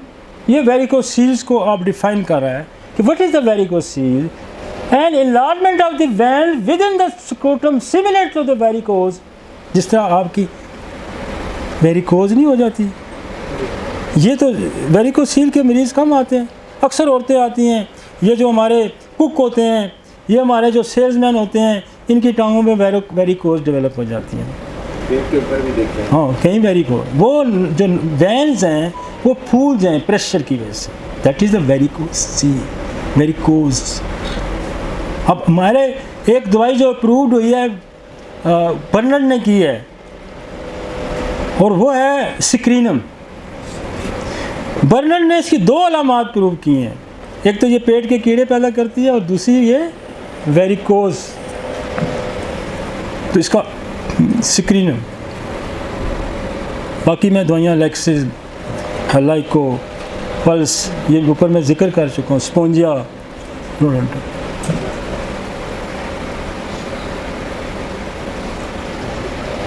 तो वो थोड़ा डिफरेंशिएट भी आपको कर गया कि what is a varicose and what is a varicoceles. It's one of the most common cause of the low sperm production. जहाँ रुकावट होगी तो प्रोडक्शन स्लो आएगी, आसान सी बात है। और ये इनफर्टिलिटी के बड़ा कॉज है। It's one of the most common cause of the low sperm production, decrease the sperm quality which can lead to infertility. जब स्पर्म कम बनेंगे, फ्लो नहीं बनेगा ना। आपका यहाँ पानी का निज़ाम है तो पाइप में, अब हार्ट अटैक क्या होता है जब फ्लो बॉडी के अंदर ब्लड का फ्लो अगर ठीक नहीं है कहीं भी तो मसाइल है, हार्ट अटैक हो जाएगा, वेरिकोज बन जाएंगे। वो कहता है दिस लीड टू इनफर्टिलिटी, ये बांझपन पैदा करेगा। Over not all the varicocele effect the sperm production. वो कहता है कि ज़रूरी नहीं है, लेकिन अगर वो ज़्यादा बड़ी है तो इट्स कैन कॉज। आगे इंडोमेट्रियोसिस मैंने आपको डिफाइन किया, the chronic condition where the tissue similar to lining of the uterus called the endometrium. इसको हम इंडोमेट्रियम कहते हैं। Grow outside of the uterus, ये जो लाइनिंग है ये यूट्रस के बाहर कहीं बन जाती है। This is the endometriosis. समझ आ गई? और पल्सटीला का ये खासा है, ये पल्सटीला का खासा है और बहुत बड़ी दवाई है इंडोमेट्रियोसिस की pulsatilla. This tissue still behave like the normal endometrial tissue, thickening, breaking down and bleeding with each menstrual. जब भी मेंस्ट्रुअल साइकिल होगा वहाँ से ब्लीडिंग होगी तो यहाँ से भी शुरू हो जाएगी, जहाँ जो नई जगह डेवलप हुई होगी, तो फिर इनफर्टिलिटी काज हो। और ये बहुत बड़ा फीमेल्स के लिए मसला होता है। Where to excite the body, it lead to inflammation, pain and often scar tissue. वहाँ एडियन बन जाएंगे, वहाँ जख्म बन जाएंगे, वहाँ स्कार समझ देना कि ग्रोथ हो जाएगी। और आपको पता है स्कार की पल्सटीला बड़ी दवाई है, स्कार्स की आपकी थायोसिनम बड़ी दवाई है। और इसमें मियाज़मेटिक ट्यूबरक्लोनियम है, मेडोरियम है, थूजा है। हड्डियन क्या होता है? वहाँ ऐसे ग्रोथ कर देना, जख्म बन जाना। ठीक हो गया जी? समझ गया? What is the varicose, what is the varicoceles, what is the endometriosis. Common cause of the female ovulation disorders cause. अब ओवुलेशन क्यों नहीं बनते इसके भी थोड़ा सा समझा देना। आपको कहा कि आगे नहीं बनता, तो कहता उम्र ही ज़्यादा था, आगे कितने बनेंगे। उम्र ही 60 साल है, तो आप उसको कहेंगे मैं तुम्हारे बच्चे पैदा करूँगा, तो कहाँ से करेगा। तो पहला कॉज हाल दो होम्योपैथिक बात के। मेरे पास देखें जी, एक केस आगे भी मैंने सुनाए 2-4 केस। एक केस उसको फेब्रॉइड थे, छोटी बच्ची की उम्र 20 साल थी। मैंने इसको फेब्रॉइड का इलाज किया, ये आज से कोई 15 साल पुराना बात है। मैंने उसका फेब्रॉइड का इलाज किया, तो वो उसका ये केस जानता है, अपना नजम को पता है, इसके महकमे का बंदा था।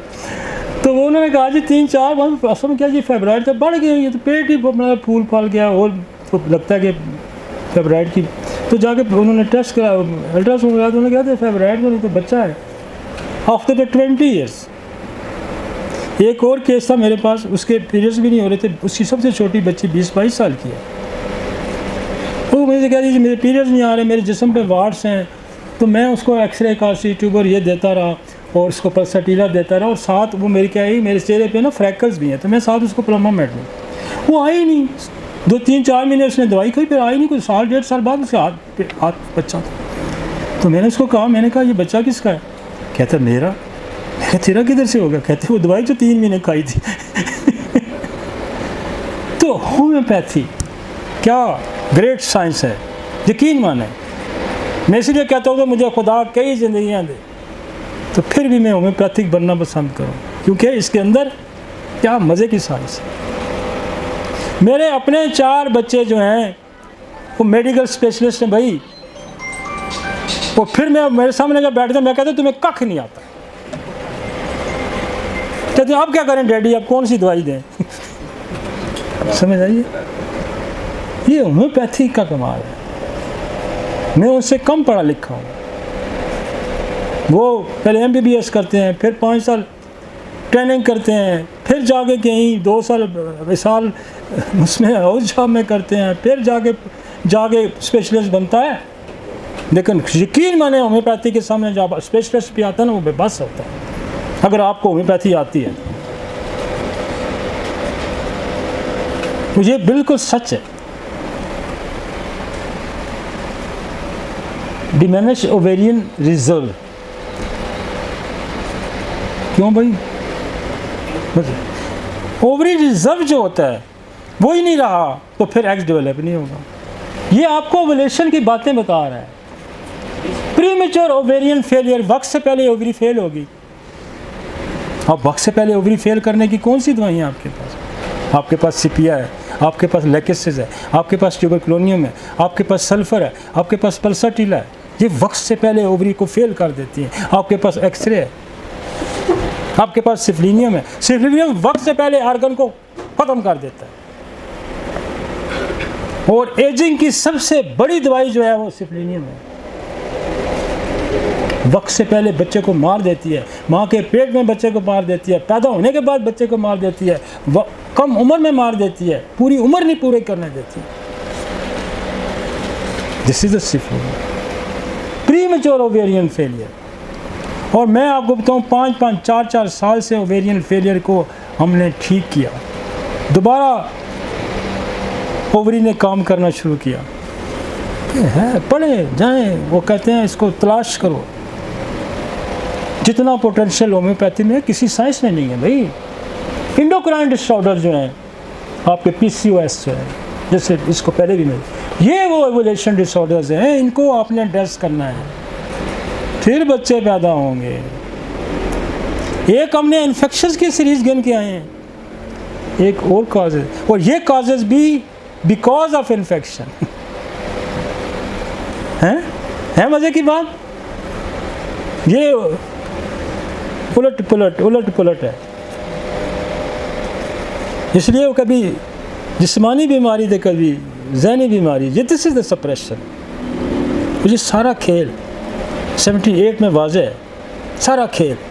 एक आपकी लाइफस्टाइल की बीमारियां हैं और एक आपकी इन्फेक्शन डिजीज़। वेरी क्लियर, कोई डाउट ही नहीं है। ट्यूबल कॉजेज़ है, पेल्विक इन्फ्लेमेशन डिजीज़ है। क्या ट्यूब की सर्जरी करवा बैठा, कहाँ से बच्चा होगा? भाई अब टॉप प्रेगनेंसी हुई, ट्यूब भी उड़ा के रख दी अगलों ने। यूट्रस ही रिमूव कर दी, कहाँ बच्चा होता है? ये कोई याकूब सलाम वाला किस्सा नहीं हो सकता ना। प्रीवियस एक टॉपिक प्रेगनेंसी हिस्ट्री में अगर है, सल्पेक्टोमी, ट्यूब का रिमूव हो जाना, कैसा है? ये कॉजेज है जी इनफर्टिलिटी के, और यूट्राइन सर्वल कॉजेज के हैं। कॉन्जेक्टिव यूट्राइन एनोमैलिटी, पैदाशी यूट्रस ओवरीज वगैरह आगे में जिक्र कर नहीं है। फैब्रॉइड्स हैं,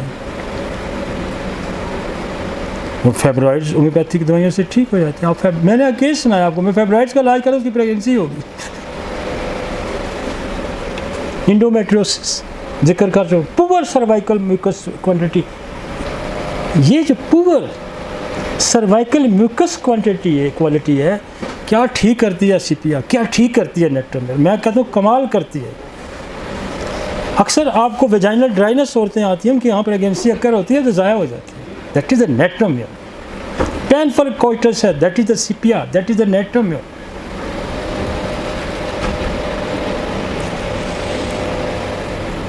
मतलब वो फ्लूड, वो माहौल ही नहीं रहा वहाँ पे जहाँ एग्स फर्टिलाइज होगा, वो माहौल ही नहीं है। आपको यहाँ ऑक्सीजन बंद कर दिया, आप यहाँ ज़िंदा रह सकते हैं। आपको पानी बंद कर दिया, आप ज़िंदा रह सकते हैं। सर्वाइकल्स के अंदर, सर्विक्स के, उसके यूट्रस के अंदर वो माहौल ही नहीं है, वो ड्राई है। ड्राई क्या करता है? नेट्रोमिल्क। पानी कौन डालता है? एप्पल्स डालता है। नेट्रोमिल्क पानी भी डालता है, नेट्रोमिल्क ड्राई भी करता है। इसलिए हम जो इम्यूनोफ्लूइड्स के प्रॉब्लम, अभी हमारे पास पोटेंसी आ गई है। इम्यूनोफ्लूइड बना लिया आपने? नहीं बनाई वो इम्यूनेटिक फ्लूइड्स की जी। मैंने इनको कहा था कि इम्यूनेटिक फ्लूइड बना के दें हमें, कि यहाँ बहुत सारे मसाइल हैं, इम्यूनेटिक फ्लूइड का ये मसला है। आप उस इम्यूनेटिक फ्लूइड का नसोड़ दें, ऊपर से नेट्रोमिल्क दें, सिपिया दें, आपका मसला हल।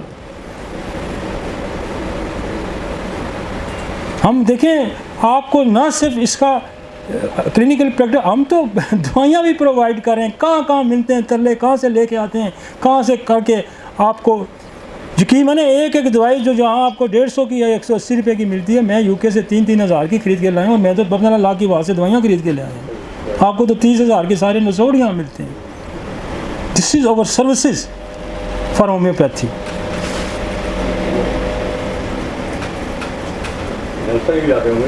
हैं जी?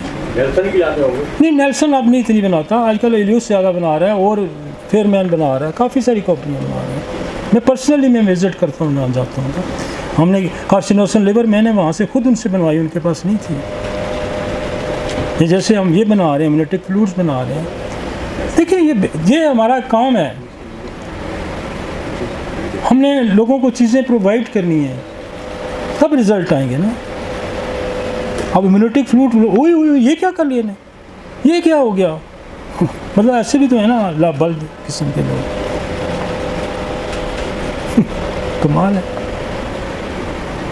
लेक्सिस जाके 40 साल में आपके साथ शामिल होती है। ओवेरियन ट्यूबर सल्फर, ये सारी ओवेरियन फेलियर की दवाई है। That means the stop releasing eggs regularly and produce lower level of the production hormones like estrogen and progesterone। तो ये सिपिया एस्ट्रोजन को, ये पल्सेटिला एस्ट्रोजन, ये ओरोमेट एस्ट्रोजन, टेस्टोस्टेरोन पोटेंसी में, प्रोजेस्टेरोन पोटेंसी में, एस्ट्रोजन पोटेंसी में, एक्सरे, प्रोजेस्टेरोन, एस्ट्रोजन, सेबल सरलोटा, आयोडीन, ये शुमार ऐसी दवाइयाँ हैं। लेकिन the first part, you must understand the first part of the treatment कि क्या है। जब आपको पता चलेगा क्या है, तो फिर उसका जवाब भी आएगा ये है। ठीक हो गया ना? जब आप नहीं समझेंगे, आगे चलते हैं जी। PCO, abnormal disorder that affects female usually during their production years। PCO का मैं जिक्र कर चुका हूँ। Infection of the female reproductive organ primary to the uterus, fallopian tube and the ovary. जब इन्फेक्शन होगा तो अफेक्ट पहले यूट्रस को करेगा, फिर फ्लोपियन ट्यूब को करेगा, फिर ओवरी को करेगा। ऐसा ही है जी। typically result from the sexually transmitted bacteria. इस typically जब कोई ब्लॉकेज होगी, जब कोई इन्फ्लेमेटरी डिजीज़ होगी, तो ये जहन में होना चाहिए कि मास वाई इन्फेक्शस कॉजेज के और कोई काज नहीं हो सकता, मास वाई mechanical cause, surgical cause, injury के अलावा कोई नहीं हो सकता। या एबनॉर्मल यूट्रस का साइज़, एबनॉर्मल ओवरीज का साइज़, अदरवाइज जहाँ इन्फेक्शन आ जाएंगे, इन्फ्लेमेशन आ जाएगी, वहाँ मस्ट है कि ये bacterial, viral, fungus, parasite infection. ठीक हो गया। एक मैकेनिकल फॉल्ट्स, एक कंजेनिटल फॉल्ट्स, एक abnormal the structure of genital system, right. It's happen when the fertilized egg implant and begin to the grow outside the uterus. हाँ, अगर uterus के बाहर कहीं इम्प्लांट हो जाता है, पीछे फ्लूपियन ट्यूब में हो जाता है, यूट्रस में इम्प्लांट नहीं होता, तो उसको वो सारी खुराक, वो सारा चीज़ें नहीं मिले, तो फिर भी that is the cause of infertility and miscarriage. But sometimes in the other location, likely ovaries, cervix, abdomen or previous cesarean scar, ये इसके कार के पहले सीजरियन प्रेगनेंसी थी तो उसने भी कोई मसला पैदा कर दिया।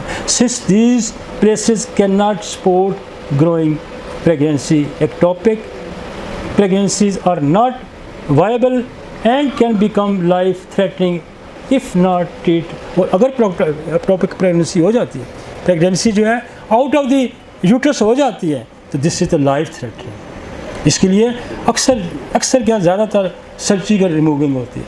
और अगर एक्टोपिक प्रेगनेंसी हो गई है, तो ये मैं आपको बताऊं कि पल्साटीला वहाँ से उसको रिमूव कर देती है। अगर अर्ली आपको पता चले, उठा के उखाड़ के आगे ले आएगी, ओपियम उठा के वहाँ से ले आएगी और आके यूट्रस में इम्प्लांट कर देती है। पल्साटीला बिल्कुल उठाती है, बिल्कुल उठा लेती है। 14 causes of male infertility, हम एक दफ़ा फिर आपको आते हैं। 14 causes of male infertility. Certain genetic disease such as cystic fibrosis, कोई जेनेटिक डिजीज़ है जो टेस्टिकल के अंदर, जेनेटिक सिस्टम के अंदर फाइब्रोसिस पैदा करते हैं। What is the fibrosis? एक एक्स्ट्रा टिश्यू ग्रोथ कर देता है और फाइब्रोस कर जाता है। जैसे लंग्स के फाइब्रोसिस हो जाएगा तो लंग्स के सेल सिकुड़ जाएंगे, तंग हो जाएंगे, इससे तो कहीं भी फाइब्रोसिस हो जाएगा। Diabetes, sugar, cause impotency and cause infertility. Education problems, बहुत लोगों के अंदर सीमेन मौजूद होता है और वो ऑब्स्ट्रक्शन हो जाती है, एजुकेट करते हुए सीमेन आउट नहीं होता, that is the education problem. enlarged veins, varicocele हम जिक्र कर चुके हैं। Exposure to toxin, pesticide, radiation and chemotherapy. Pesticides जरासीम मारने की कोई दवा इस्तेमाल की जाएगी, कीमोथेरेपी होगी, रेडिएशन होगी, तो ये क्या कॉज करेगी? इनफर्टिलिटी कॉज करेगी। और ये आपने देखना है। अब जो रेडिएशन एक्सपोजर है, रेडियम है, एक्सरे है, सोल है, कीमोथेरेपी की हमारे पास मेडिसिन हैं, साइक्लोफॉस्फेमाइड है, विल्कस्टाइन है। जेनेटिक डिफेक्ट, डीएनए डैमेज है, डीएनए में कोई प्रॉब्लम है, तो फिर भी male infertility. Hypogonadism, hypogonadism male organs की जगह फीमेल ऑर्गन्स का डेवलप, जैसे breast develop, this is the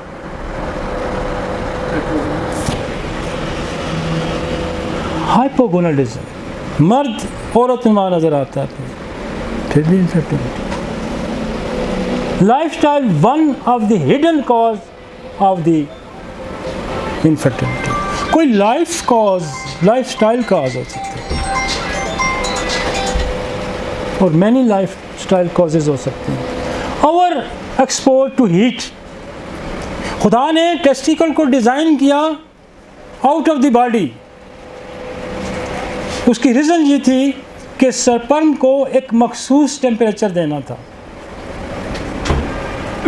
और जैसे कबाब तलने वाला है, टिक्के खड़ा है, तंदूर पे रोटियां लगा रहा है, सन ज़्यादा एक्सपोज़र है, हीट के साथ एक्सपोज़र है, तो उसकी जो फॉर्मेशन होगी, जो स्पर्म की होगी, वो सही नहीं होगी। तो प्रोफेशनल को वजह भी आपको पता करनी है कि कहीं हीट का तो कोई सबब नहीं है। तो ये this is the lifestyle modification आप कर सकते हैं कि ये छोड़ दो, या उसके साइड इफ़ेक्ट्स की हम दवाई दे सकते हैं। बैक्टीरियल और वायरल इन्फेक्शन जैसे मम्स है, मम्स बहुत ज़्यादा, जिस बच्चे को कन पड़े हुए ना उसको आर्काइटिस हो जाएगा, उसको अक्सर जो मम्स होते हैं ना ये अफेक्ट कर जाते हैं स्पर्म की प्रोडक्शन पे, testicle. This is the pulsatilla again, this is the पस्टर, दिस इज द अब्राटेनम, आई समझ, this is the abrotanum, this is the pulsatilla, this is the parotidinum, this is the ट्यूबरक्लोनियम।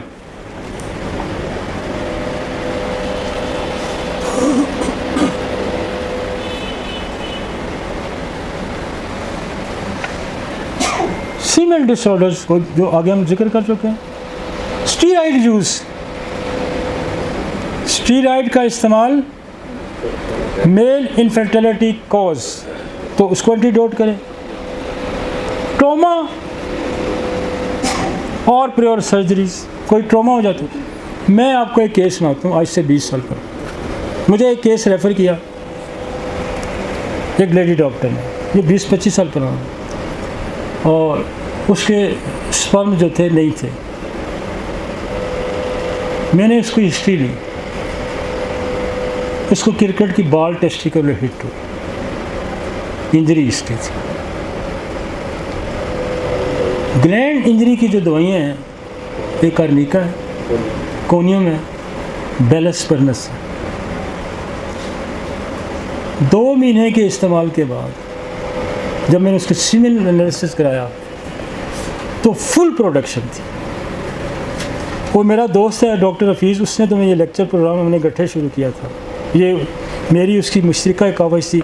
मैं कह रहा था कि पैथोलॉजी, एनाटमी, फिजियोलॉजी उसने cover करनी थी और मेडिसिन मैंने कवर करनी थी। ये आज से कोई 25 साल 30 साल पुरानी बात है। वो आर्मी मेडिकल कॉलेज में पढ़ाता था। मैंने उसको बताया, कहता यार इतनी माइक्रो लेवल की सर्जरी कोनियम और बेलस्पर्नस ने की, क्या कमाल है। दिस इज होम्योपैथी,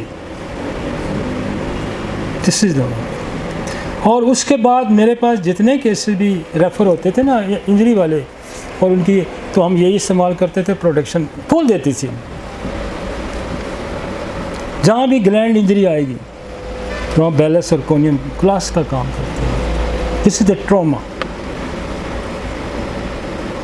और जितना ट्रॉमा होम्योपैथी डील करती है दुनिया की कोई। मेरे पास एक बच्चा आया यहाँ से, मुश्तबा उसका नाम था, उसको हिट हो गया बॉल आँख में, 2 सर्जरी उसकी हुई, उसकी आई से रेटिना डिटैचमेंट आ गई, पर्दा उखड़ जाता था, ठहरता ही नहीं था। मैंने उसका इलाज किया 3-4 महीने।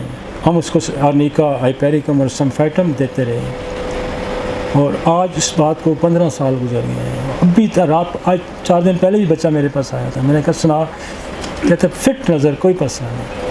मेरे पास इंडियन कॉन्सुलेट था, सेम था, उसने कहाँ 2-3 सर्जरियाँ उसने इंडिया से कराई। आज तक बच्चा, रम्ज़ नाम उसका, बिल्कुल फिट है। तो इंजरी को जितना अच्छा होम्योपैथी डील करती है दुनिया की कोई सेंस नहीं। ट्रॉमा, हम रेटिनल डिटैचमेंट आता है ना जो शुगर की वजह से, तो हम 2 दवाइयों का इस्तेमाल करते हैं, नेफ्थलीन और इसका सिम्फाइटम का, कमाल ठीक करती है। और वहाँ सर्जरी कुछ नहीं होता।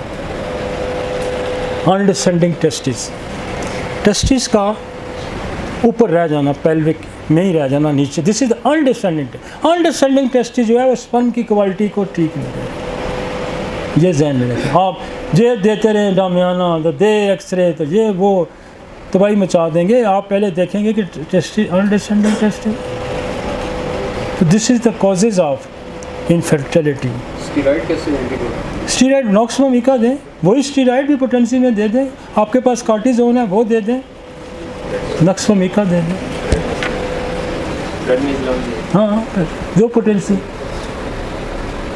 सिस्टिक फाइब्रोसिस क्या होता है? Genetic disorder that affects the lung, digestive, reproductive system and other organ by the producing thick sticky mucus that clogs airways and duct. कोई डक्ट को चीज़ जो ब्लॉक कर देती है, this is the cystic fibrosis.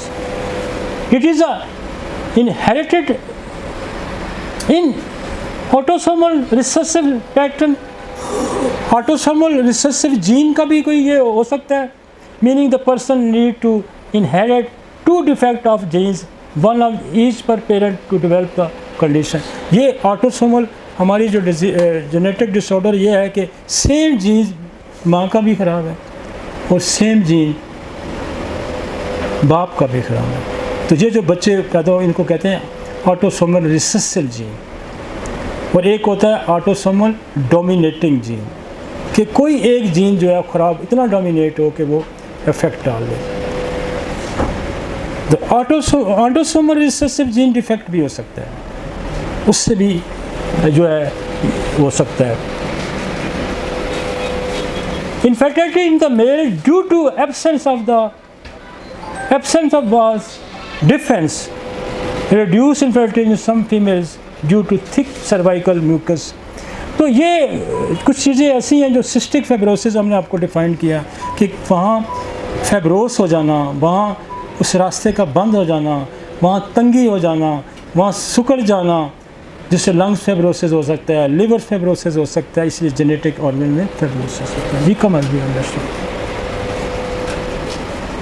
Hypogonadism, a condition where the sex gland, the testis is male and the ovaries in the female produce little और no sex hormone. कि आप मेल हैं तो आपके मेल के हार्मोन्स नहीं है पूरे, तो क्या होगा? This is the hypogonadism. अक्सर बच्चे हमारे आप आते हैं जिनकी बड़े हो जाते हैं, दाढ़ी नहीं होती, अक्सर जेनेटिक. और मैं आपको बताऊं कि इतने ये जो इसके जो है हाइपोगोनाडिज्म के पेशेंट्स हैं ना, मैंने बच्चे सैकड़ों ठीक किए और इसकी सबसे बड़ी दवाई पल्सटीला है. These hormone like testosterone in males. और बाल भी आ रहा, कल परसों बच्चे आए मेरे पास, 2 बच्चे आए टेक्सला से, या दोनों बच्चों की दाढ़ी नहीं थी, 20-20 साल के थे, दोनों की दाढ़ी आ गई, दोनों के आर्गन डेवलप हो गए, 5-5, 6-6 महीने हो गए दवाई देते हुए. These hormones like testosterone in the males and estrogen, progesterone in the female are crucial for the sexual development, reproductive functions.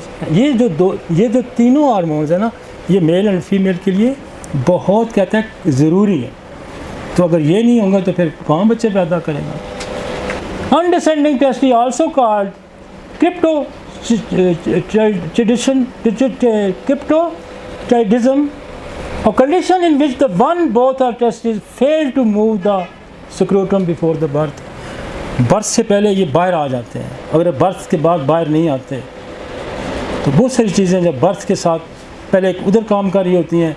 जैसे आपकी वो है एक हार्ट की एक डिजीज़ है जिसको कहते हैं PDA, पेटस डक्टस अर्डियोसिस. वो नाली जो फेफड़ों को आती है, वो बर्थ जब होती है तो वो बंद हो जाती है, पैदा होने से पहले वो खुली होती है. तो इस तरह से ये भी एक डिफेक्ट है कि टेस्टिकल को पैदाइश से पहले ही वापस नीचे आ जाना चाहिए, अगर नहीं आते तो जगह. और चूँकि इसके लिए वो माहौल नहीं है, वो माहौल नहीं है, इसको ख़ास टेम्परेचर चाहिए, इसलिए हीट जब होती है तो टेस्टिकल बॉडी से दूर हो जाते हैं, सर्दी होती है तो वो स्क्वीज़ हो जाते हैं. वो एक नॉर्मल टेम्परेचर रखने के लिए खुदा का एक कानून है. तो ये अब अनडिसेंडिंग होगी तो फिर इन्वायरमेंट उसके लिए सूटेबल नहीं होगी, तो स्पर्म की क्वालिटी अच्छी नहीं होगी. इसकी ट्रीटमेंट बहुत ज़्यादा एक्सरे, नूर मोहम्मद 2 दवाइयाँ देता था, एक एक्सरे को ओरोमेड देता था, और मैं इसको देता हूँ एक्सरे ट्यूबर मेडोरिनम दे के, हम पल्सटीला का देते हैं तो ये नीचे आ जाते हैं. ठीक है जी.